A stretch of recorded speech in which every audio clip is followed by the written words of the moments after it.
Hello students, 10th RBS से Hindi medium विज्ञान की साइंस की किताब की सबसे पहले अपन जानकारी प्राप्त करेंगे। आप देखिए, टोटल हमारी विज्ञान की किताब के अंदर यानी कि साइंस की किताब के अंदर टोटल आपको 20 चैप्टर मिलेंगे। ध्यान रखें, टोटल 20 चैप्टर हमारी किताब के अंदर है और 20 चैप्टर को जो डिवाइड किया है बोर्ड ने, जिससे आपको 80 नंबर का पेपर देना होगा 2021 की 10वीं क्लास की बोर्ड परीक्षा के अंदर। ठीक है, और 10वीं क्लास की बोर्ड परीक्षा के अंदर आपको जो 80 नंबर का पेपर देना होगा, उस पेपर के अंदर मैं आपको बताऊं, जैसे मान लीजिए 1 से 4, ठीक है, उसके बाद 5, 6, 7, 8, उसके बाद 9, 10 और 11 और 12 से 20। आप देखिए, ये 4 भागों में हमारी किताब को जो बांटा गया है, आप यहाँ पर ध्यान दें। 1 से 4 बायो का है, ठीक है, उसके बाद 5, 6, 7, 8 हमारा केमिस्ट्री का है, उसके बाद 9, 10, 11 फिजिक्स का है, और जो है 12 से 20 जो हमारी किताब के अंदर है वो एक प्रकार से जनरल नॉलेज या सामान्य ज्ञान से संबंधित बातें हैं। और इसका टोटल 80 नंबर का पेपर होगा। आप सभी को भी पता है कि 80 नंबर के पेपर के अंदर में से यानी कि 20 नंबर हमारे स्कूल से सेशनल मार्क्स के रूप में मिलेंगे, तो टोटल हमारा 100 नंबर का 2021 में विज्ञान का पेपर होगा। ठीक है, अब यहाँ पर अपन कहें कि 1 से 4 जो बायो है हमारी, ध्यान देना, बायो से संबंधित पहला चैप्टर जो हमारा है, जैसे पहले चैप्टर की अपन बात करें तो मानव स्वास्थ्य एवं भोजन, दूसरा चैप्टर है हमारा मानव तंत्र, तीसरा चैप्टर है आनुवांशिकी, चौथा चैप्टर है प्रतिरक्षा एवं रक्त समूहन। तो ये 4 चैप्टर तो हमारे बायो के हैं। ठीक है, उसके बाद 5वां चैप्टर केमिस्ट्री का दैनिक जीवन में रसायन, 6ठा चैप्टर रासायनिक अभिक्रिया एवं समीकरण, 7वां चैप्टर परमाणु संरचना के सिद्धांत, तत्वों का आवर्त वर्गीकरण और उसके मूल गुणधर्म, 8वां चैप्टर जो केमिस्ट्री का है वो है कार्बन एवं इसके महत्वपूर्ण यौगिक, 9वां चैप्टर फिजिक्स का है हमारा प्रकाश का परावर्तन एवं अपवर्तन, 10वां चैप्टर है विद्युत का दैनिक या विद्युत इलेक्ट्रिसिटी, 11वां चैप्टर है कार्य ऊर्जा एवं शक्ति यानी कि वर्क एनर्जी एंड पावर, उसके बाद 12वां चैप्टर है हमारा जैसे प्राकृतिक संसाधन, ठीक है, 13वां चैप्टर है अपशिष्ट एवं इसका प्रबंधन, 14वां चैप्टर है पादपों एवं जंतुओं का आर्थिक महत्व, 15वां चैप्टर है पृथ्वी की संरचना, 16वां चैप्टर है ब्रह्मांड एवं जैव विकास, 17वां चैप्टर है पृथ्वी के बाहर या अपन यूँ कहें कि पृथ्वी के बाहर जीवन की खोज, 18वां चैप्टर प्रमुख वैज्ञानिकों से संबंधित है, 19वां चैप्टर जैव विविधता है और 20वां चैप्टर सड़क सुरक्षा है। ध्यान रखना, रोड सेफ्टी या सड़क सुरक्षा से भी हमसे 3 नंबर के प्रश्न पेपर के अंदर पूछे जाएंगे। और 100 में अपन यूँ कहें कि 80 नंबर के अंदर 3 नंबर वैल्यूबल जो होते हैं वो सड़क सुरक्षा से संबंधित होते हैं। अब जैसे मान लीजिए आज मैं आपको साइंस के पहले चैप्टर की जानकारी दूंगा, बायो का जो हमारा पहला चैप्टर होगा, ध्यान देना, जो पहला चैप्टर जिसके बारे में अभी मैंने आपसे कहा भी सही कि मानव स्वास्थ्य एवं भोजन। आप देखिए, मानव स्वास्थ्य एवं भोजन, और इस चैप्टर को 10वीं क्लास के पेपर के अंदर टोटल 4 मार्क्स के रूप में पूछा जाएगा। ध्यान देना, 4 मार्क्स के रूप में प्रश्न कैसे आएगा, तो वो आएगा 1+3 के रूप में, यानी कि 1 नंबर का तो 1 प्रश्न आएगा और 3 नंबर का 1 प्रश्न आएगा। ठीक है, टोटल 4 नंबर के प्रश्न के रूप से हमसे पूछा जाएगा। अब जैसे मान लीजिए इस चैप्टर के अंदर मैं आपको सबसे पहले जो जानकारी दूंगा, जैसे देखो आप संतुलित भोजन, बहुत आसान है, आपने 9th में भी पढ़ा। एक होता है असंतुलित भोजन, यानी कि बैलेंस डाइट और अनबैलेंस डाइट। आप देखो ऐसा भोजन जिसको आप शरीर में ग्रहण कर रहे हो, ध्यान दो, ऐसा भोजन जिसको आप शरीर में ग्रहण कर रहे हो और शरीर की आवश्यकता के अनुसार, ध्यान रखें, शरीर की आवश्यकता के अनुसार यदि उस भोजन के अंदर सभी पोषक तत्व उपस्थित हैं जिनकी ज़रूरत हमारे शरीर को है, तो उस भोजन को कहेंगे संतुलित भोजन। ध्यान रखना, ऐसा भोजन जिसमें शरीर की आवश्यकता के अनुसार सभी पोषक तत्व विद्यमान होते हैं, उस भोजन को संतुलित भोजन कहते हैं। और ध्यान रखो, ऐसा भोजन जिसमें किसी एक पोषक तत्व की कमी हो, ठीक है, जिसमें किसी एक पोषक तत्व की कमी हो तो फिर उस भोजन को कहेंगे असंतुलित भोजन। अब मैं आपको बताऊं, जैसे संतुलित भोजन में क्या क्या होना चाहिए, तो आप जरा देखें, संतुलित भोजन में कार्बोहाइड्रेट, ठीक है, संतुलित भोजन में प्रोटीन, संतुलित भोजन में विटामिन, ठीक है, संतुलित भोजन में वसा, संतुलित भोजन में लवण, संतुलित भोजन में जल, ये सभी भोजन के अंदर पर्याप्त मात्रा में होने चाहिए। और ध्यान रखो, अगर आप शरीर में ऐसा भोजन ग्रहण कर रहे हो जिसमें ये सभी पोषक तत्व पर्याप्त मात्रा में हैं, तो आप उस भोजन को कहोगे संतुलित भोजन। ध्यान रखो। और अगर मान लीजिए आप जिस भोजन को शरीर में ग्रहण कर रहे हो, ठीक है, और इनमें से किसी भी एक पोषक तत्व की उनके अंदर कमी है, उस भोजन में किसी भी एक पोषक तत्व की कमी है, तो फिर आप उसे कहोगे असंतुलित भोजन। और ध्यान रखना, जब शरीर में असंतुलित भोजन को ग्रहण किया जाता है, ध्यान रखिएगा भाई, जब शरीर में असंतुलित भोजन को ग्रहण किया जाता है, मतलब कि ऐसे भोजन को शरीर में लिया जाता है जिसमें किसी एक पोषक तत्व की कमी हो, तो फिर उसे कहेंगे असंतुलित भोजन। और ध्यान रखना, जब शरीर में असंतुलित भोजन को ग्रहण किया जाता है तो फिर शरीर में कुपोषण हो जाता है। कुपोषण का मतलब होता है मेल न्यूट्रिशन। ध्यान रखना, कुपोषण का मतलब यही है, अगर मान लीजिए आप शरीर में असंतुलित भोजन को ग्रहण कर रहे हो तो फिर शरीर में कुपोषण होगा। और आपके 10वीं क्लास के सिलेबस में एक तो विटामिन कुपोषण है, एक आपके प्रोटीन कुपोषण है, और एक आपके खनिज लवण कुपोषण है। ये तीनों बातें आपको नॉलेज में रखनी है भाई। एक तो मैंने आपसे क्या कहा कि ऐसा भोजन जिसमें शरीर की आवश्यकता के अनुसार सभी पोषक तत्व उपस्थित होते हैं, उस भोजन को संतुलित भोजन कहते हैं। और अगर मान लीजिए किसी भी एक पोषक तत्व की कमी हो तो फिर उस भोजन को असंतुलित भोजन कहते हैं। और जब शरीर में असंतुलित भोजन को ग्रहण किया जाता है तो कुपोषण हो जाता है। और कुपोषण में पहला मैं आपको बताने जा रहा हूँ, ध्यान से देखिएगा, विटामिन कुपोषण। ध्यान रखना, हमारे शरीर में विटामिन बिल्कुल अल्प मात्रा में आवश्यक है, जिनकी हमें ज़्यादा ज़रूरत नहीं है। लेकिन आपको यहाँ पर क्या क्या ध्यान रखना है, जैसे मैं आपको बताऊँगा, विटामिन ए, ठीक है, उसके बाद आप देखें विटामिन B1, उसके बाद आप देखें विटामिन B2, उसके बाद नंबर आया भाई विटामिन B3, और फिर नंबर आया विटामिन सी, और फिर नंबर आया विटामिन डी।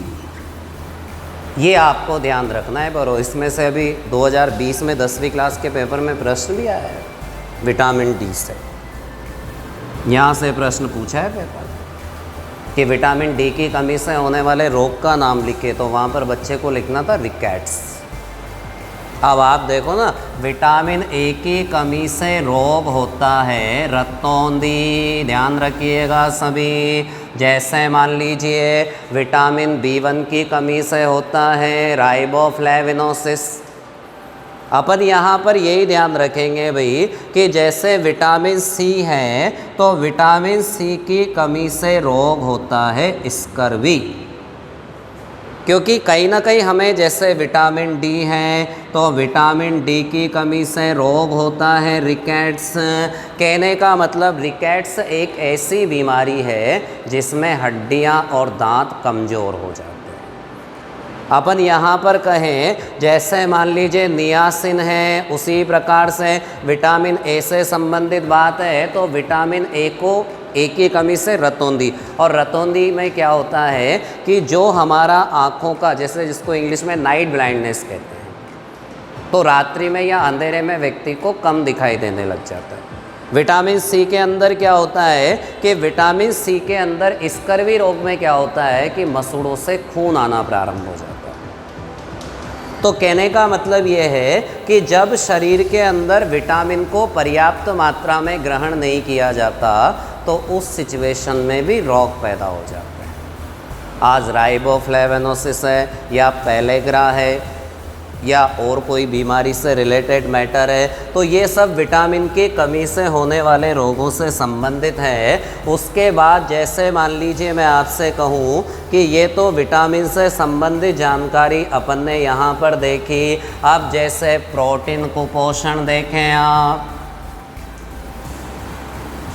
प्रोटीन कुपोषण में क्या होता है भाई, प्रोटीन कुपोषण के मेनली 2 डिजीज़ हैं। आप देखिए, एक तो है क्वाशियोरकर, ये देखें, एक तो है क्वाशियोरकर और एक है मैरस्मस। कहने का मतलब ये है कि प्रोटीन की कमी से शरीर में 2 प्रकार की डिजीज़ होती है, एक तो क्वाशियोरकर और एक मैरस्मस। क्वाशियोरकर में क्या होता है, शरीर फूलकर मोटा हो जाता है, और मैरस्मस में क्या होता है, शरीर सूखकर छोटा हो जाता है। आपको यहाँ पर यही ध्यान रखना है भाई, क्वाशियोरकर केवल प्रोटीन की कमी से होता है, जबकि मैरस्मस में क्या होता है, ये प्रोटीन के साथ कैलोरी अभिप्राय ऊर्जा की कमी से होता है। कार्बोहाइड्रेट, यानी कि जब शरीर में प्रोटीन और कार्बोहाइड्रेट की कमी होगी तो फिर मैरस्मस होगा, और जब शरीर में केवल प्रोटीन की कमी होगी तो उस कंडीशन में जो है एक प्रकार से क्या होगा भाई, क्वाशियोरकर होगा।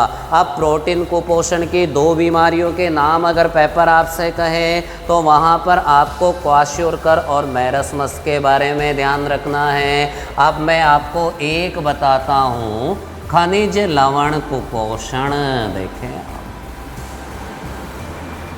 और यहाँ से तो प्रश्न भी आ चुका है भाई। खनिज लवण कुपोषण में आप देखिए जैसे सोडियम है, ठीक है, जैसे पोटेशियम है, जैसे कैल्शियम है, जैसे फास्फोरस है, जैसे लौह तत्व है, और जैसे आयोडीन है। ये खनिज लवण हमारे शरीर के अंदर, ये खनिज तत्व बहुत बड़ी भूमिका अदा करते हैं। आपको सोडियम और पोटेशियम में ये ध्यान रखना है कि हमारे शरीर में जो तंत्रिका आवेग का संचरण होता है, जैसे कांटा हमें यहाँ पर चुभा तो इसका पूरे शरीर के अंदर मस्तिष्क में जो संचार होगा ना, वो सोडियम और पोटेशियम के कारण होगा। ये सोडियम और पोटेशियम हमारे शरीर में विद्युत अपघट्य संतुलन भी बनाए रखते हैं। जैसे हम नमक को अगर पर्याप्त मात्रा में खा रहे हैं तो हमारे शरीर के अंदर कभी भी निर्जलीकरण नहीं होगा, इट मीन्स पानी की कमी नहीं होगी। दोनों का एक ही काम है, ध्यान रखना। तंत्रिका आवेग का संचरण पेशियों के संकुचन में भी सहायक होता है। जैसे ये अपना हाथ है और इसको अपन आराम से मोड़ लेते हैं, किसी प्रकार का दर्द नहीं होता, तो इसका मतलब हमारे शरीर में सोडियम और पोटेशियम की प्रचुर मात्रा है। अब कैल्शियम और फास्फोरस का एक ही काम है। कैल्शियम और फास्फोरस का क्या काम है? कैल्शियम मेनली दूध से मिलता है शाकाहारी व्यक्ति को, मांसाहारी व्यक्ति को अंडे से मिलता है। तो कैल्शियम और फास्फोरस का क्या काम है कि ये विटामिन डी के साथ मिलकर हमारी हड्डियों को और दांतों को मजबूती प्रदान करते हैं। ठीक है, विटामिन डी के साथ मिलकर हमारी हड्डियों और दांतों को मजबूती प्रदान करते हैं। लौह तत्व देखें आप, आया था वही प्रश्न 2019 के पेपर में। 2019 यानी कि बिफोर लास्ट ईयर इसे पूछा गया था कि क्या पूछा था आपने छोटी क्लास में ही पढ़ा है हीमोग्लोबिन। ये देखें, हीमोग्लोबिन कहाँ होता है? रुधिर में होता है। रुधिर मतलब ब्लड, खून। रुधिर के अंदर जो हीमोग्लोबिन होता है वो एक प्रकार का श्वसन वर्णक है, रेस्पिरेटरी पिगमेंट। जब आप अपने शरीर में ऑक्सीजन को ग्रहण करते हो तो अगर आपके रुधिर में हीमोग्लोबिन की पर्याप्त मात्रा है तो वो हीमोग्लोबिन आपके पूरे शरीर में रुधिर का संचार पूरी तरह कर देगा। और रुधिर के अंदर खासतौर से कौन सी कणिकाओं में? आपने 9th में ही पढ़ा था, रुधिर में 3 प्रकार की कणिकाएं होती है। लाल रुधिर कणिकाएं अभिप्राय RBC, WBC अभिप्राय श्वेत रुधिर कणिकाएं, और बिंबाणु जिनको इंग्लिश में बोलते हैं प्लेटलेट्स। अब आप देखो ये जो RBC है, लाल रुधिर कणिकाएं, तो इन लाल रुधिर कणिकाओं में ही होता है श्वसन वर्णक हीमोग्लोबिन। और ध्यान रखना, हीमोग्लोबिन के संश्लेषण में आवश्यक जो तत्व है ना, वो तत्व है लौह तत्व। ध्यान रखना भाई, लौह तत्व यानी कि Fe। ये हमारा जो चैप्टर है भाई, चैप्टर नंबर 1 से रिलेटेड मैटर मैं आपको दे रहा हूँ। आप देखे ऐसे ही प्रश्न किया था परीक्षा के अंदर कि रुधिर में हीमोग्लोबिन के संश्लेषण में आवश्यक तत्व का नाम बताइए। तो रुधिर में हीमोग्लोबिन के संश्लेषण में जो आवश्यक तत्व लिखना था वो वहाँ पर लौह तत्व या Fe ही लिखना था। ध्यान रखें, लौह तत्व या Fe से संबंधित मैटर यही था कि वहाँ पर लौह तत्व या Fe देना था। अब जैसे आपको पता होना चाहिए आयोडीन, आपने टेलीविज़न के अंदर एड वगैरह भी देखा होगा कि अगर अपन आयोडीन युक्त नमक को शरीर में ग्रहण कर रहे हैं तो फिर कोई नुकसान नहीं है। लेकिन अगर मान लीजिए हम आयोडीन की कमी वाला नमक शरीर में, देखिए भाई खनिज लवण को पोषण के अंतर्गत आपको बताया जा रहा है, जैसे पेपर में आया था, कह दिया मैंने, 2019 की परीक्षा में पूछा गया था कि रुधिर में लौह तत्व के निर्माण में आवश्यक, या अपन यूँ कहे कि रुधिर में हीमोग्लोबिन के निर्माण में, ऐसे पूछा था प्रश्न पेपर ने कि रुधिर में हीमोग्लोबिन के निर्माण में आवश्यक तत्व का नाम बताइए। तो वहाँ पर बच्चे को लौह तत्व लिखना था। यानी कि कहने का मतलब ये है कि अगर अपन शरीर में लौह तत्व को कम ग्रहण करेंगे तो उस सिचुएशन में हमें एक प्रकार से रुधिर की कमी शरीर में होने लगेगी, सांस भरने वाली जो प्रॉब्लम होती है। कुल मिलाकर जैसे आयोडीन से रिलेटेड मैटर हैं तो आयोडीन का यही है भाई कि आयोडीन की कमी से घेंगा या गलगंड रोग होता है, ध्यान रखना, जिसे इंग्लिश के अंदर गोइटर बोला जाता है। इसमें क्या होता है कि जो गर्दन होती है, जो गला होता है, वो सूज कर लटक जाता है। तो ये सिचुएशन खनिज लवण कुपोषण के अंतर्गत है। मैंने आपको पहले बताया विटामिन कुपोषण, फिर बताया प्रोटीन कुपोषण, फिर बताया आपको खनिज लवण कुपोषण। विटामिन कुपोषण का अभी 2020 के अंदर प्रश्न आया था कि विटामिन डी, या ऐसे पूछा था पेपर ने कि जैसे रिकेट्स जो रोग होता है वो कौन से विटामिन की कमी से होता है, या क्रॉस पूछ सकता है कि विटामिन डी की कमी से कौन सा रोग होता है, तो वहाँ पर बच्चे को रिकेट्स लिखना। जैसे विटामिन सी है तो विटामिन सी की कमी से स्कर्वी रोग होता है, विटामिन ए की कमी से रतौंधी रोग होता है। उसी प्रकार से जैसे प्रोटीन कुपोषण के अंतर्गत आपको बताया कि प्रोटीन कुपोषण की मेनली 2 बीमारियां हैं, एक तो क्वाशियोरकर और एक मैरस्मस। खनिज लवण कुपोषण में आपको बताया गया कि खनिज लवण कुपोषण में शरीर में जो लौह तत्व की कमी से रुधिर के अंदर हीमोग्लोबिन का निर्माण कम हो जाता है, रुधिर के अंदर हीमोग्लोबिन का संश्लेषण रुक जाता है। आयोडीन की कमी से, आयोडीन का आप चैप्टर नंबर 1 में भी देखेंगे और आयोडीन को आप चैप्टर नंबर 2 में भी देखेंगे। शरीर के अंदर, क्योंकि आपको बताया जो अपने गले के अंदर थायराइड ग्रंथि होती है और थायराइड ग्रंथि थायरोक्सिन हार्मोन का स्त्राव करती है, और ये थायरोक्सिन हार्मोन के निर्माण के लिए जो आवश्यक तत्व है ना वो आयोडीन।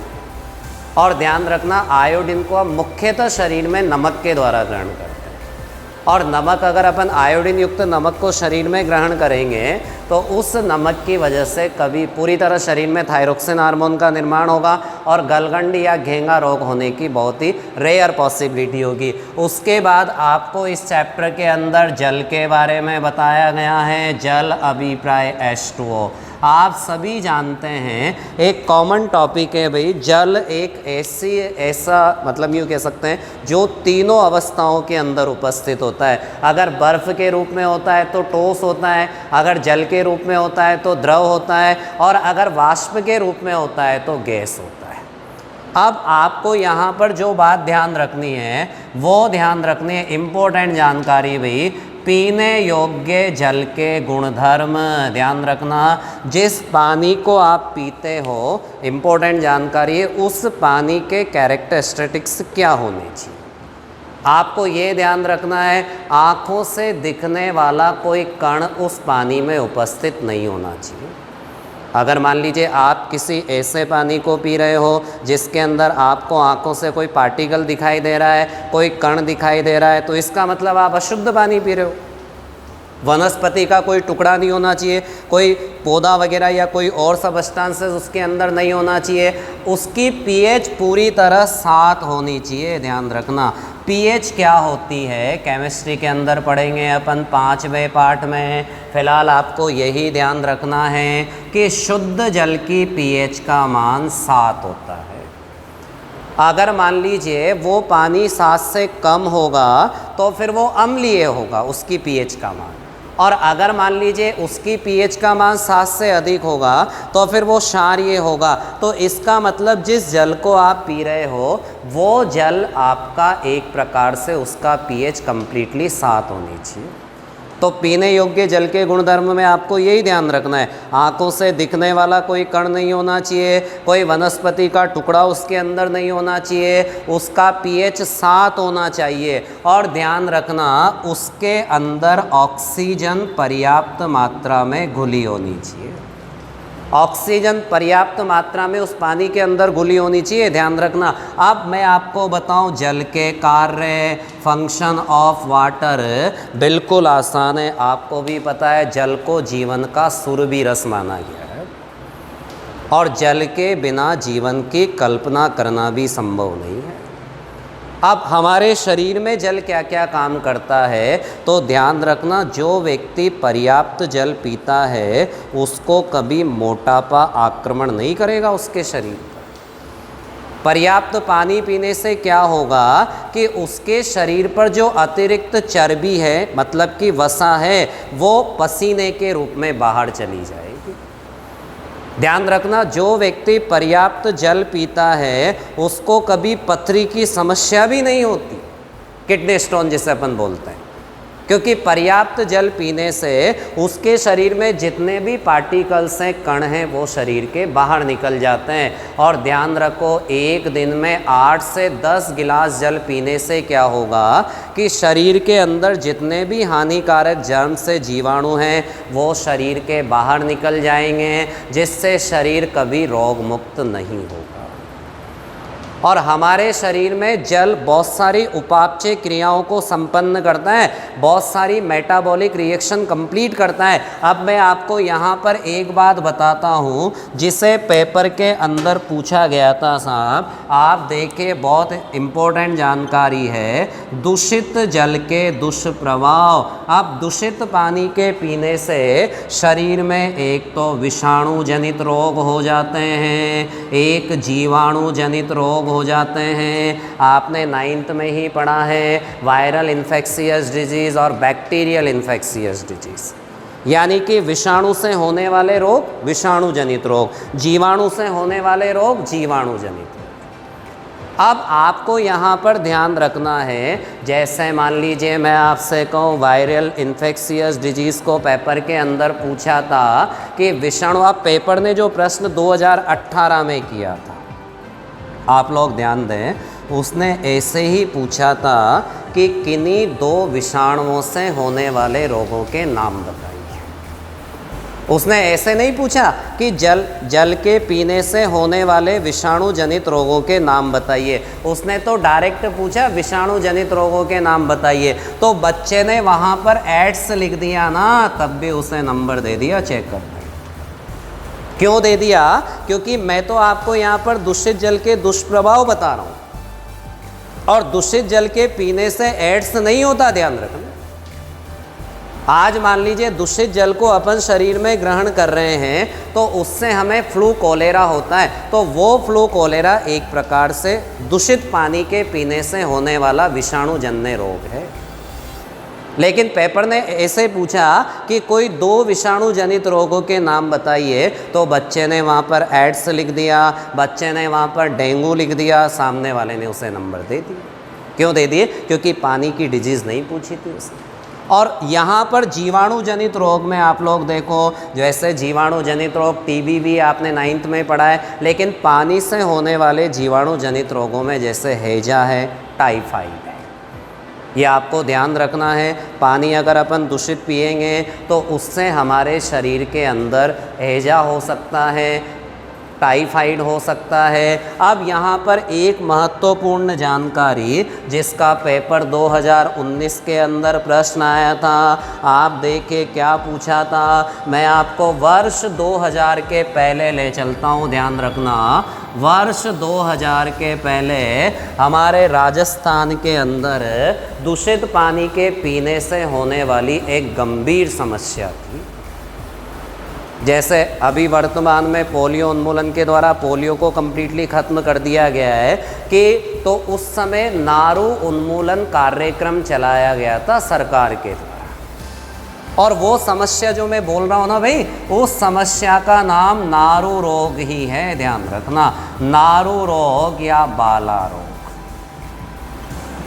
अभी आपको राजस्थान के अंदर एक भी केस नारू रोग या बाला रोग का नहीं मिलेगा, क्योंकि ये बीमारी 2000 के पहले अपने राजस्थान के अंदर हुआ करती थी, खास तौर से उदयपुर में बहुत ज़्यादा थी।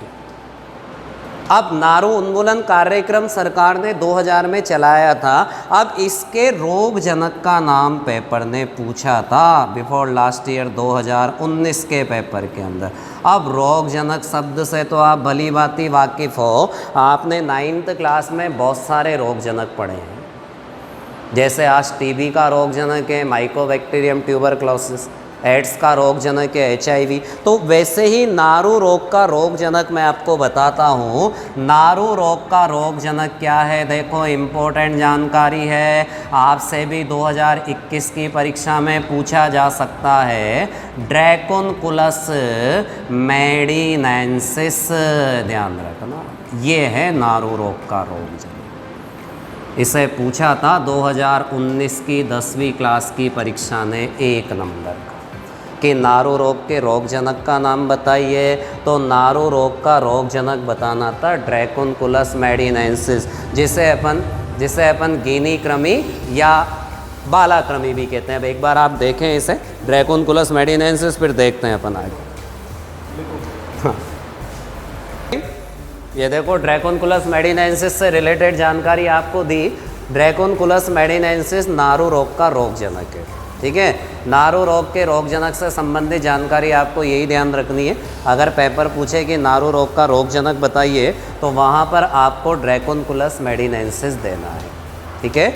और नारू उन्मूलन कार्यक्रम के अंतर्गत इसके तहत कौन कौन से, जैसे जल को हमेशा 2 कपड़ों में छान कर पिया गया, ठीक है, जल को उबाल कर पिया गया, जितने भी सीढ़ीदार कुएँ थे उन सीढ़ीदार कुओं को कम्प्लीटली बंद कर दिया गया। तो ये सिस्टम हमारा नारू रोग से रिलेटेड है। बस हो गया आज का।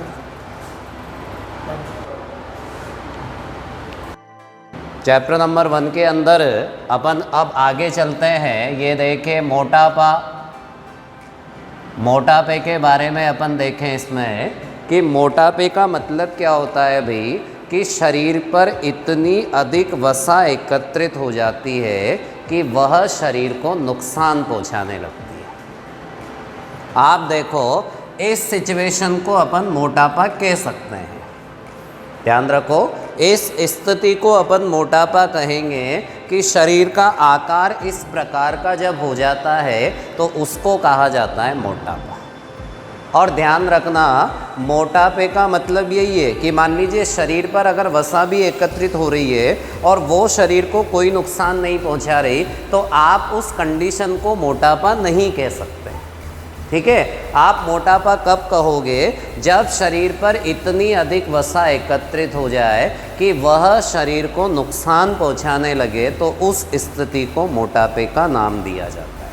अब ध्यान रखना, मोटापे का मापन जिस यंत्र की सहायता से किया जाता है उसका नाम है BMI। इम्पोर्टेंट जानकारी है। अगर आपसे पूछे कि मोटापे का मापन किस यंत्र से किया जाता है तो उसका नाम होगा BMI। आप देखो, ये देखो बॉडी मास इंडेक्स, इंग्लिश के अंदर अगर अपन इसको पूरी अवस्था में बोले तो B मतलब बॉडी, M मतलब मास, I मतलब इंडेक्स। अब ये इंग्लिश में पूरा नाम है, लेकिन अगर आप इसे हिंदी में देखो तो ये देखो शरीर भार सूचकांक। ध्यान रखना, शरीर भार सूचकांक। अगर पेपर आपसे कहे कि मोटापे का मापन किस यंत्र की सहायता से किया जाता है तो वहाँ पर आपको बताना है BMI, ठीक है, यानी कि बॉडी मास इंडेक्स, यानी कि शरीर भार सूचकांक।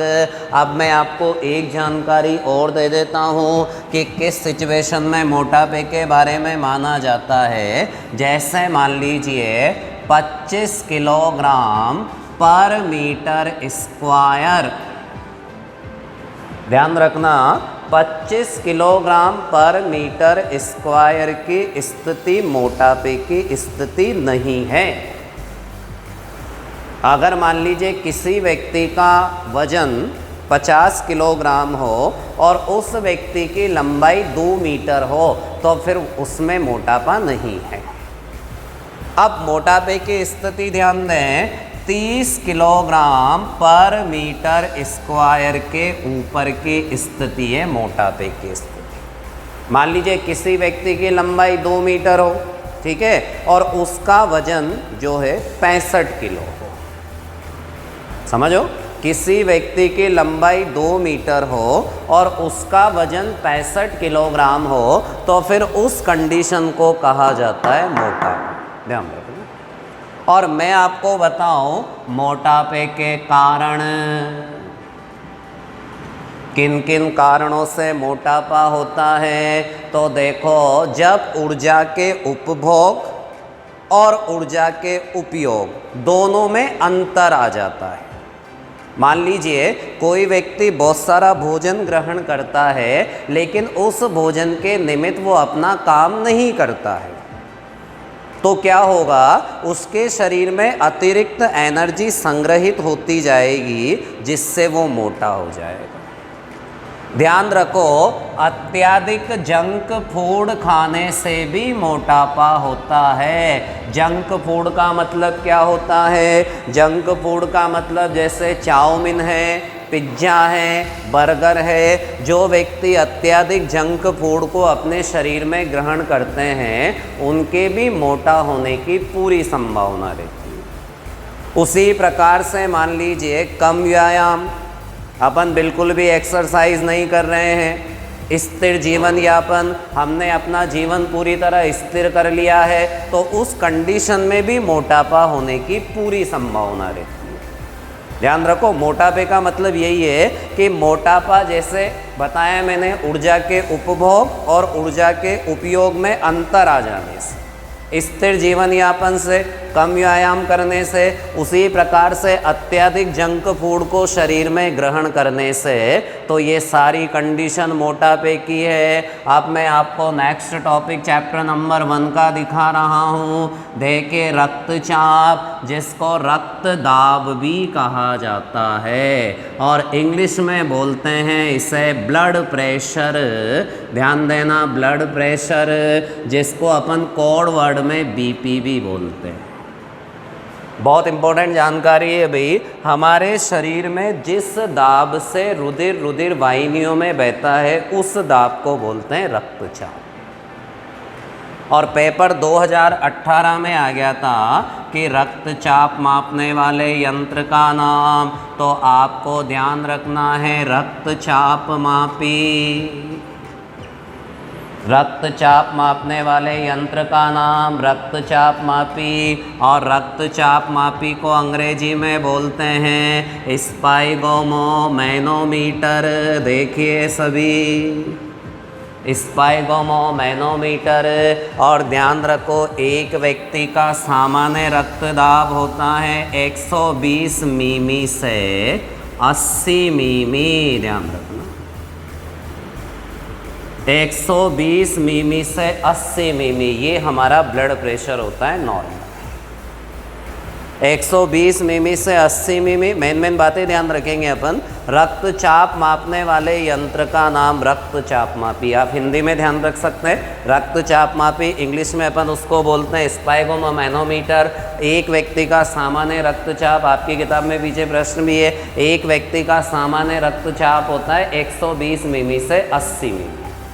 ठीक है। और ध्यान रखना, मैं आपको जानकारी दूं, जैसे मान लीजिए सबसे पहले 1733 1733, सबसे पहले 1733 ईस्वी में स्टीफन हेल्स, ध्यान दें, स्टीफन हेल्स नाम के एक व्यक्ति ने या वैज्ञानिक ने सबसे पहले घोड़ों में रक्तचाप का मापन किया था। सबसे पहले घोड़ों में मापा गया था, हॉर्स के अंदर। और 1983 के अंदर 1983 के अंदर कापलन ने रक्तचाप को परिभाषित किया था। डिफाइन जो किया था ना, मैं जो परिभाषा बोल रहा हूँ कि जिस दाब से रुधिर वाहिनियों में बहता है, इस परिभाषा को कापलन ने बताया था। ठीक है। अब आप लोग यहाँ पर ध्यान रखें, रक्तचाप के अंतर्गत मुख्यतः 2 बिंदु आते हैं। देखिए सभी, एक तो निम्न रक्तचाप, ध्यान देना भाई, एक तो निम्न रक्तचाप और एक उच्च रक्तचाप, जिसको अपन इंग्लिश में बोले तो लो ब्लड प्रेशर और हाई ब्लड प्रेशर दोनों खतरनाक है। पर ध्यान रखें, ज़्यादा खतरनाक निम्न रक्तचाप है। अगर मान लीजिए रक्तचाप कम हो रहा है तो भाई रक्त क्या करता है, अपने पूरे शरीर के अंदर भोजन का, ऑक्सीजन का या अन्य उपयोगी पदार्थों का परिवहन करता है, ट्रांसपोर्टेशन करता है। लेकिन अगर मान लीजिए ब्लड प्रेशर कम है तो ब्लड सर्कुलेशन पूरी तरह शरीर में नहीं हो पाएगा, और जब पूरी तरह शरीर में रक्त नहीं जा पाएगा तो फिर हमारे मस्तिष्क के पास, हमारे हृदय के पास, हमारे गुर्दों के पास पूरी तरह भोजन, ऑक्सीजन नहीं पहुंच पाएगी। कब? लो ब्लड प्रेशर के साथ। और जब नहीं पहुंच पाएगी तो क्या होगा कि ये अंग धीरे धीरे काम करना बंद कर देंगे। मस्तिष्क धीरे धीरे काम करना बंद कर देगा, हृदय धीरे धीरे काम करना बंद कर देगा, हमारी किडनियां धीरे धीरे क्षतिग्रस्त होती जाएगी और एक अवस्था ऐसी आएगी कि ये अंग स्थायी रूप से काम करना खत्म कर देंगे, बंद कर देंगे और उसी समय व्यक्ति की मौत हो जाएगी। इस वजह से निम्न ब्लड प्रेशर ज़्यादा खतरनाक। और ध्यान रखें, उच्च रक्तचाप अभिप्राय हाई ब्लड प्रेशर, इसका तो मैं आपको कारण बता दूं, जैसे अपन अत्यधिक तली हुई चीज़ों को शरीर में ग्रहण कर रहे हैं, जैसे अपन तंबाकू के, गुटखे का या शराब का अत्यधिक सेवन कर रहे हैं, जैसे अपन अत्यधिक घी का प्रयोग कर रहे हैं, जैसे जो व्यक्ति मांस खाते हैं, मीट खाते हैं, तो उस कंडीशन में भी ब्लड प्रेशर बढ़ने की पूरी संभावना रहती है। अगर अपन किसी तनाव में हैं, अगर अपन जो है एक प्रकार से किसी प्रकार से डिप्रेशन में है, तो वहाँ भी ब्लड प्रेशर बढ़ने की पूरी संभावना रहेगी। अब मैं आपको बताता हूँ कि रक्तचाप को नियंत्रित बनाए रखने के लिए या संतुलित बनाए रखने के लिए हमें क्या करना चाहिए। हमें डिब्बा युक्त खाद्य सामग्री का उपयोग पूरी तरह बंद कर देना चाहिए। जैसे मार्केट में ये जो अचार वगैरह आते हैं, उनको आप ना खाएं। हमें पोटेशियम युक्त खाद्य सामग्री का ज़्यादा उपयोग करना चाहिए। अब पोटेशियम युक्त खाद्य सामग्री क्या होती है, तो सुनो, ताज़ा फलों का रस। अगर ताज़ा फलों का रस शरीर में ग्रहण किया जाता है तो उससे भी रक्तचाप बिल्कुल संतुलित बना रहता है, ज़्यादा नहीं होता है। तंबाकू, गुटखा, मदिरा, तली हुई चीज़ों, इनका कंप्लीटली सेवन बंद कर देना चाहिए। उसी प्रकार से ध्यान रखें, अपन रोजाना 30 मिनट, सबसे महत्वपूर्ण जो इसका इलाज है मैं आपको बताता हूँ, रोजाना 30 मिनट बिना रुके पैदल चलना चाहिए। विज्ञान इस बात को बताती है भाई कि रोजाना सुबह सवेरे अगर बिना रुके 30 मिनट व्यक्ति पैदल चल लेगा कंटिन्यू, तो उसका ब्लड प्रेशर पूरी तरह कंट्रोल में रहेगा, नियंत्रित बना रहेगा। तो ये तो रक्तचाप या रक्तदाब से संबंधित जानकारी मैंने आपको दी। अब मैं आपको अगले टॉपिक पर ले चलता हूँ, सुनिएगा ध्यान से। नशीले पदार्थ। आप देखें भाई, नशीले पदार्थ आज के युग के अंदर युवा पीढ़ी नशीले पदार्थों की ओर ज़्यादा अग्रसर हो रही है।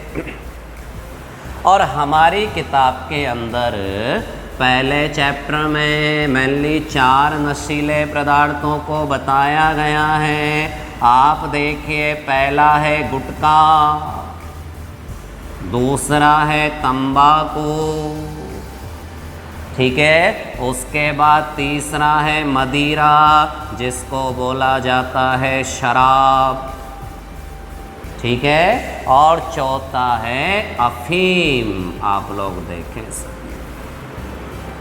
यहाँ से प्रश्न आया 2019 के पेपर में, यहाँ से प्रश्न आया 2018 के पेपर में, यहाँ से प्रश्न आया 2019 में और इसी वर्ष 2020 में। इसका मतलब आप समझ सकते हैं कि चारों टॉपिक इम्पोर्टेंट है। आप देखो, गुटखा तो अपन सभी जानते हैं। गुटखा मेनली सुपारी के टुकड़े, चूने, कत्थे और संश्लेषित खुशबूदार पदार्थों से बनाया जाता है।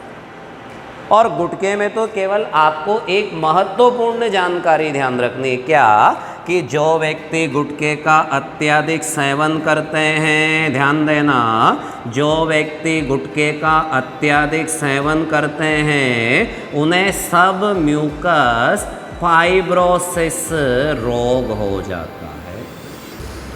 यही पूछा था पेपर 2019 ने कि गुटखे के अत्यधिक सेवन से कौन सा रोग होता है, तो वहाँ पर लिखना था सब म्यूकस फाइब्रोसिस। अब सब म्यूकस फाइब्रोसिस में क्या होता है कि उस व्यक्ति की जबड़े की मांसपेशियां इतनी अधिक कठोर हो जाती है कि उस व्यक्ति का पूरा मुख नहीं खुल पाता। ध्यान रखो, गुटखा चबाने के कारण उस व्यक्ति की जबड़े की मांसपेशियां इतनी कठोर हो जाती है कि वह मुख पूरा नहीं खुल पाता। इस रोग को कहते हैं सब म्यूकस फाइब्रोसिस। और ये कैंसर का प्रारंभिक लक्षण भी है भाई कि धीरे धीरे मुख का खुलना बंद होना। अगर गुटखे को नहीं त्यागा गया तो आगे जाकर कैंसर का रूप लेगा।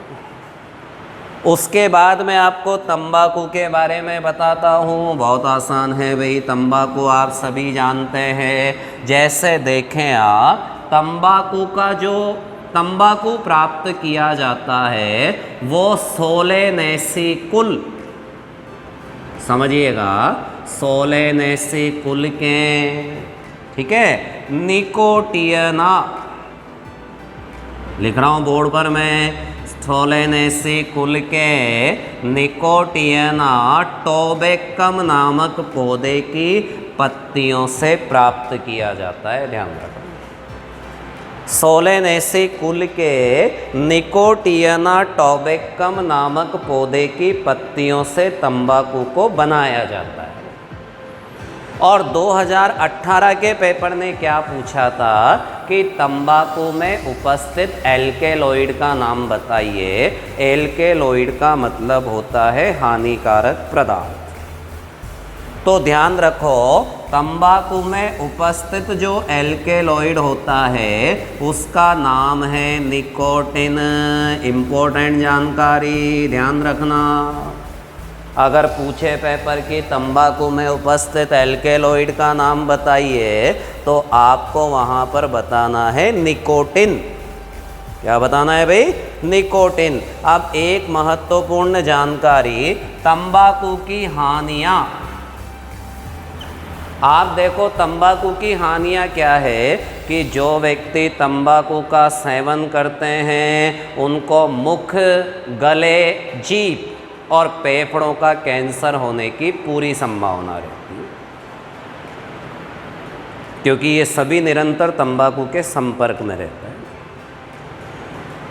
और ध्यान रखो, तंबाकू में जो निकोटिन एल्केलॉइड होता है, ध्यान देना, अभी बताया ना मैंने आपको कि तंबाकू में जो निकोटिन एल्केलॉइड होता है, ये निकोटिन एल्केलॉइड हमारी धमनियों की दीवारों को मोटा कर देता है। और जब ये निकोटिन एल्केलॉइड धमनियों की दीवारों को मोटा कर देता है तो रक्तचाप यानी कि ब्लड प्रेशर और हृदय स्पंदन यानी कि हार्ट रेट अपनी दोनों बढ़ जाती है। तभी तो तंबाकू के सेवन से व्यक्ति की हार्ट रेट भी बढ़ी हुई होती है और उसका ब्लड प्रेशर भी बढ़ा हुआ होता है। और उसी प्रकार से जैसे मान लीजिए तीसरी हानि देखें, यदि कोई गर्भवती महिला है, आपको पता है आजकल महिलाएं भी तंबाकू का सेवन करती हैं। आप जैसे मान लीजिए यदि कोई गर्भवती महिला है और गर्भवती महिला तंबाकू का सेवन कर रही है तो उसके भ्रूण का विकास धीमा पड़ जाता है, यानी कि उसके गर्भाशय में जो बच्चा है उसका पूरी तरह विकास नहीं हो पाता है। तो ये आपको तंबाकू की हानियों से संबंधित जानकारी ध्यान रखनी है। उसके बाद मदिरा या शराब पर मैं आपको ले चलूँ तो ध्यान रखना, मदिरा का प्रमुख घटक, आपकी किताब में पीछे प्रश्न है, C2H5OH। अगर आपसे पूछा जाए कि मदिरा का प्रमुख घटक बताइए तो आपको वहाँ पर C2H5OH बताना है और इसे बोलते हैं एथिल अल्कोहल। ये देखें आप, एथिल अल्कोहल। अब मदिरा सेवन की हानियाँ बिल्कुल आसान है, आपको पता है। जो व्यक्ति मदिरा का सेवन करते हैं आर्थिक दृष्टि से तो कमजोर हो जाते हैं, सामाजिक प्रतिष्ठा को भी ठेस पहुंचती है, समाज में उन व्यक्तियों को महत्वता नहीं दी जाती। और ध्यान रखना, मदिरा या शराब के सेवन से वसीय यकृत रोग हो जाता है। ये भी प्रश्न है आपकी किताब में पीछे। कि वसीय यकृत रोग किस कारण होता है, तो वहाँ पर यही लिखना होगा, मदिरा या शराब के अत्यधिक सेवन से। जो व्यक्ति मदिरा या शराब का निरंतर सेवन करते हैं तो उनके शरीर में ये अल्कोहल जाता है और यकृत में पहुंचकर हानिकारक पदार्थ एसिटाल्डिहाइड में बदल जाता है। ध्यान रखो, मदिरा का लगातार सेवन करने से व्यक्ति का केंद्रीय तंत्रिका तंत्र कमज़ोर होता जाता है, ये मस्तिष्क कमज़ोर होता जाता है। और जब मदिरा या शराब के लगातार सेवन से व्यक्ति का केंद्रीय तंत्रिका तंत्र कमज़ोर होता जाता है तो उसकी सोचने समझने की क्षमता भी घट जाती है, कम हो जाती है। और इम्पोर्टेंट जानकारी, मदिरा या शराब के सेवन से व्यक्ति का अपने शरीर पर नियंत्रण नहीं रहता है। और जब मदिरा या शराब के सेवन से व्यक्ति का अपने शरीर पर नियंत्रण नहीं रहता है तो इसका मतलब दुर्घटना होने की सबसे ज़्यादा संभावना रहती है। अपन सड़क सुरक्षा में भी देखेंगे, सड़क सुरक्षा के अंदर यही है, आज सड़क दुर्घटना का सबसे महत्वपूर्ण जो कारण है ना, वो कारण है मदिरा या शराब का सेवन।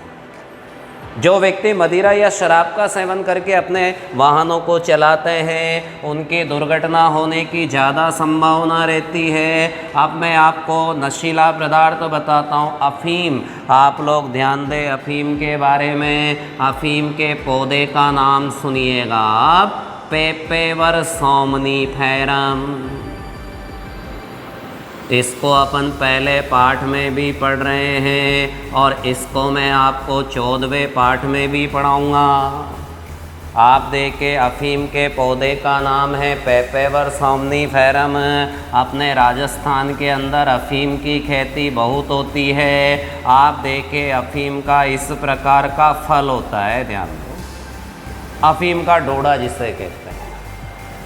और इस फल में क्या होता है, ये जब फल हरे रंग का होता है, पकने के बाद तो भूरे रंग का हो जाता है, लेकिन जब ये हरे रंग का होता है तो किसान क्या करता है, किसान इस पर चीरा लगाता है। उस फल पर चीरा लगाने के बाद एक दूध जैसा पदार्थ बाहर निकल कर आता है और वो दूध जैसा पदार्थ सूखने पर अफ़ीम बन जाता है। और अफ़ीम की खेती गवर्नमेंट अंडर होती है, ध्यान रखना, नारकोटिक्स विभाग के अंतर्गत अफ़ीम की खेती की जाती है। क्योंकि ध्यान रखो, अफ़ीम को मेनली नशीले पदार्थ के लिए नहीं मतलब उगाया जाता, अफ़ीम को तो मुख्यतः दवाइयों में यूज़ किया जाता है। और अफ़ीम के अंदर जो 2 प्रमुख एल्केलॉइड है, ध्यान रखिएगा, पूछा था 2019 ने, मॉर्फिन और कोडेन। ये देखें, आज जितनी भी पेन किलर आती है, दर्द निवारक दवाइयाँ, उन दर्द निवारक दवाइयों को बनाने के लिए मॉर्फिन और कोडिन का उपयोग किया जाता है, जो अफ़ीम के अंदर एल्केलॉइड मौजूद होते हैं। और ध्यान रखो, अफ़ीम से एक रासायनिक पदार्थ भी संश्लेषित किया जाता है जिसका नाम है हेरोइन। हेरोइन यानी कि कहने का मतलब, अफ़ीम से प्राप्त रासायनिक पदार्थ का नाम हेरोइन। वैसे मॉर्फिन, कोडिन मुख्य 2 एल्केलॉइड, लेकिन और देखें तो पेपेवरिन होता है, सोमनीफेरम होता है, ये अफ़ीम के अंदर कुछ एल्केलॉइड और भी होते हैं। अफ़ीम की सबसे बड़ी हानि ये है कि जो व्यक्ति लगातार अफ़ीम का सेवन करते हैं, ध्यान रखना, जो व्यक्ति लगातार अफ़ीम का सेवन करते हैं तो उनकी रोग प्रतिरोधक क्षमता यानी कि रोगाणुओं से लड़ने की क्षमता कमज़ोर होती जाती है और अंततः उनकी मृत्यु हो जाती है। और वैसे ग्रामीण क्षेत्रों के अंदर खुशी के मौके पर अफ़ीम की मनुहार की जाती है, अफ़ीम खिलाई जाती है। लेकिन ये नशीला पदार्थ, अफ़ीम से संबंधित जानकारी आपकी ये है। तो 4 नशीले पदार्थ मुख्य रूप से मैंने आपको बताए। पहला गुटखा, दूसरा तंबाकू, तीसरा मदिरा और चौथा बताया आपको जो है अफ़ीम। वैसे भांग है, गांजा है, चरस है, कोकिन है। और एक इम्पोर्टेंट जानकारी LSD, ये भी नशीला पदार्थ है। और LSD का पूरा नाम आपको ध्यान रखना है लाइसर्जिक, देखो lysergic acid di ethyl amide, ये देखो आप lysergic acid di ethyl amide. जैसे अपन ने BMI का पूरा नाम देखा था ना, बॉडी मास इंडेक्स या शरीर भार सूचकांक, वैसे LSD का पूरा नाम है lysergic acid di ethyl amide. एक बात मैं आपको और जानकारी दूं कि आज डॉक्टर का जो पर्चा होता है किसी भी रोगी का बीमारी का, तो उस पर्चे पर डॉक्टर उसको नींद, क्योंकि दर्द की वजह से उसे नींद नहीं आती, तो नींद लेने के लिए उसको डॉक्टर नींद की गोलियां लिखता है। जैसे डाइजापाम है, पैथेडोन है, तो ये नींद की गोलियां हैं। लेकिन आज इन नींद की गोलियों का उपयोग भी व्यक्ति नशे के रूप में कर रहा है, क्योंकि वो व्यक्ति जो कोई बीमारी से ग्रसित नहीं है वो व्यक्ति भी इन दवाइयों का उपयोग करने की वजह से इनका दुरुपयोग कर रहा है। मैं आपको एक और जानकारी दूं, आपकी पहले चैप्टर के अंदर ही है, जैसे वो बच्चे जो फुटपाथ पर अपनी ज़िंदगी को गुजार रहे हैं, ध्यान रखना, जो बच्चे फुटपाथ पर अपनी ज़िंदगी को गुजार रहे हैं, आर्थिक समस्या के कारण उनके पास खाने के लिए भोजन नहीं है, और जब आर्थिक समस्या के कारण उनके पास खाने के लिए भोजन नहीं है, तो फिर वो भूख से बेखबर होने के लिए, यानी कि उनको भूख नहीं लगे तो फिर वो भूख से बेखबर होने के लिए नशा करते हैं। अब नशा भी कोई रजिस्टर्ड नशा तो वो कर नहीं सकते, अफीम का, मदिरा का, शराब का, मदिरा या शराब का, तो इनका तो नशा वो कर नहीं सकते। तो आप देखो वो किसका नशा करते हैं, आप लोग ध्यान रखें, वो पेट्रोल डीजल की गंध को सूंघकर उसका नशा करते हैं। ये मार्कर है, इस मार्कर की स्याही से वो नशा करते हैं। उसी प्रकार से जो नेल पेंट आता है, उसका नेल पेंट की खुशबू से वो नशा करते हैं। तो कुल मिलाकर इसका परिणाम क्या हो रहा है कि वो किसी भी आपराधिक प्रवृत्ति में शामिल हो रहे हैं नशा करने की वजह से। वो क्यों करते हैं नशा? भूख से बेखबर होने के लिए। और उसका परिणाम क्या हो रहा है कि उनके अंदर एक प्रकार से आपराधिक प्रवृत्ति में वृद्धि हो रही है, यानी कि वो अपराध करने के लिए तैयार हो रहे हैं। मैं आपको यहाँ पर नशीले पदार्थों से रिलेटेड मैंने आपको ये जानकारी दी। तो नशीले पदार्थ, अब एक टॉपिक हमारा इस चैप्टर के अंदर है, आप देखिए खाद्य पदार्थों में मिलावट। ये भी एक महत्वपूर्ण टॉपिक है भाई, खाद्य पदार्थों में मिलावट। ध्यान रखो, किसी भी खाद्य सामग्री के अंदर, किसी भी खाद्य सामग्री के अंदर उसकी तादाद को बढ़ाने के लिए या उसको अच्छा बनाने के लिए कोई भी अखाद्य पदार्थ या हानिकारक पदार्थ को मिलाना खाद्य पदार्थ में मिलावट कहलाता है। और आज आप यूँ मानकर चलिए कि जितने भी खाद्य पदार्थ बाजार में उपस्थित हैं वो सभी मिलावटी हैं, क्योंकि कोई भी दुकानदार या कोई भी कंपनी अपना फ़ायदा उठाने के लिए इसका इस्तेमाल कर रहा है। मैं आपको बताता हूँ कि जैसे जिस बेसन को आज अपन यूज़ करते हैं उस बेसन के अंदर मक्के का आटा मिलाया जाता है, ये मिलावट होगी। जिस मिर्ची को अपन काम में ले रहे हैं उस मिर्ची के अंदर ईंटों का चूरा मिला होता है, ये मिलावट हो गया। उसी प्रकार से जिस काली मिर्च को अपन काम में ले रहे हैं, उस काली मिर्च के अंदर पपीते के बीज मिले होते हैं। आप सब्जी मंडी के अंदर जाते हो, आप सब्जियों को वहाँ पर देखते हो कि यार बड़ी चमकदार फूल गोभी दिखाई दे रही है, तो हकीकत में उसके ऊपर रसायन का छिड़काव किया गया है। तो ये भी तो मिलावट है। और मिलावट का मतलब यही है, आज अपन घी को काम में ले रहे हैं, अपन कहते हैं कि भाई शुद्ध घी है, हकीकत में उसके अंदर वनस्पति घी की मिलावट। अब मिलावट ठीक है, मिलावट उस खाद्य सामग्री को नुकसान पहुंचा रही है पहली बात, लेकिन उसके साथ साथ वो उस व्यक्ति को भी नुकसान पहुंचा रही है जो उसे शरीर में ग्रहण कर रहा है।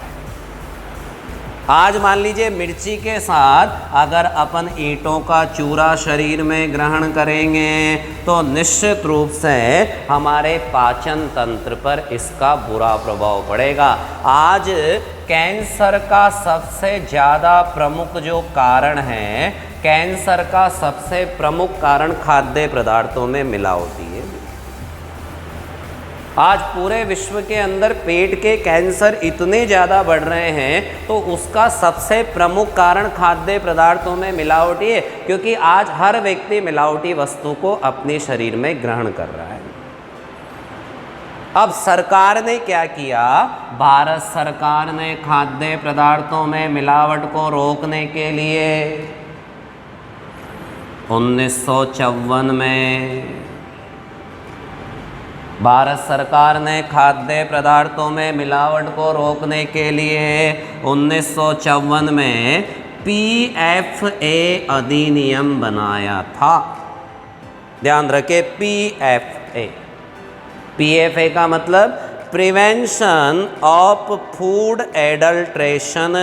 प्रिवेंशन ऑफ फूड एडल्ट्रेशन को हिंदी में बोले खाद्य पदार्थ अल्प मिश्रण अधिनियम। ध्यान दो, PFA को प्रिवेंशन ऑफ फूड एडल्ट्रेशन, अपन इसको हिंदी में बोले तो खाद्य पदार्थ अल्प मिश्रण अधिनियम। अब ये PFA क्या कर रहा है, इसने 65 खाद्य पदार्थों में कीटनाशक और हानिकारक पदार्थों को रोका। 65 खाद्य पदार्थों के अंदर इसने जो है कीटनाशकों को रोका, लेकिन फिर भी आज ये अधिनियम जो बनाया था भारत सरकार ने 1954 में, ये अधिनियम आज भी दोषियों को सज़ा नहीं दिला पा रहा है। ये जो हमारा अधिनियम है, ये आज भी दोषियों को सज़ा देने में एक प्रकार से असफल है। तो ये मिलावट का टॉपिक मैंने आपको दिखाया। अब आप देखिए इस चैप्टर के अंदर एक हमारा जो अंतिम टॉपिक है, वो टॉपिक है कोल्ड ड्रिंक।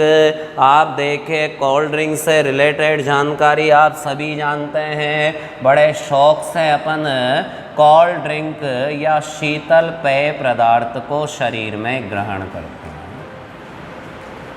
अब कोल्ड ड्रिंक के बारे में, कोल्ड ड्रिंक भी हमारे शरीर पर हानि पैदा करती हैं, क्योंकि कोल्ड ड्रिंक को बनाते समय उसके अंदर अत्यधिक अम्लीयता वाले पदार्थों को मिलाया गया है, और वो अत्यधिक अम्लीय पदार्थ हमारे शरीर के अंदर एक प्रकार से हमें नुकसान पहुंचाते हैं, दिमाग में सनसनी पैदा कर देते हैं। ध्यान रखें, कोल्ड ड्रिंक को अपन अगर शरीर में ग्रहण करेंगे तो दिमाग में सनसनी पैदा करेंगे, बहुत समय तक अपन लगातार खट्टी डकारों से ग्रसित रहेंगे।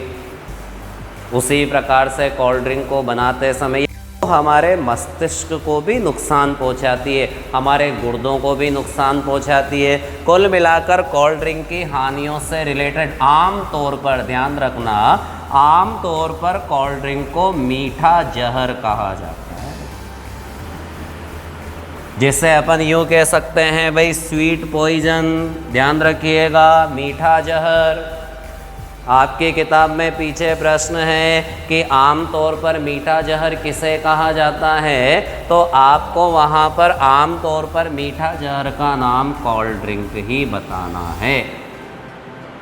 कुल मिलाकर अपन कह सकते हैं कि पहले चैप्टर से रिलेटेड जानकारी जिसे 4 नंबर का हमसे परीक्षा के अंदर पूछा जाएगा, मैंने आपको बताया भी है कि 1+3 के रूप में प्रश्न आएगा। तो ये सारी जानकारी हमारी चैप्टर नंबर 1 प्रकार से 1 से संबंधित है। कुल मिलाकर अब अपन आगे अगले चैप्टर के बारे में डिस्कस करेंगे। धन्यवाद।